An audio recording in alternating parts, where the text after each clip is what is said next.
ஆகும். மலைகள் தவிடு பொடிபடவும், அசுரர்களது ஊர்கள் அழியவும், மகர மீன்கள் வாழும் கடல் சேறுபடவும்,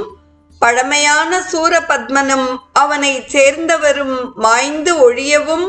பேய்கள் மகிழ்ச்சியினால் ஆடவும், வெற்றி மங்கை கழிக்கவும், அசுரர்களது தலைகள் உருளவும், இரையை நாடி வரும் நாய்கள், நரிகள், காக்கைகள் முதலியவைகள் பசியாரவும், உதிர ஆறு பொங்கி அலைமோதி ஓடவும், கூற்றுவனும் அஞ்சி திருவடியை விரும்பி துதிக்கவும், மயிலின் மீது ஆரோகணித்து பதும நிதியை வழங்குவதாகிய திருக்கரத்தில் விளங்கும் வேலாயுதத்தை வேகமாக விடுத்தருளிய முருகக் கடவுளே, உத்திரமேரூரில் எழுந்து அருளியவரே, தேவர்கள் போற்றும் பெருமையின் மிக்கவரே, உபநிடதங்கள், வேதங்கள், எண்திசை தலைவர்கள், முனிவர்கள், குற்றமில்லாத 7 ரிஷிகள், 3 சுடர்கள், சொல்ல ஒண்ணாத பெருமை உடையவரும் உகமுடிவில் முடியாதவருமாகிய பிரகிருதி புருடர்,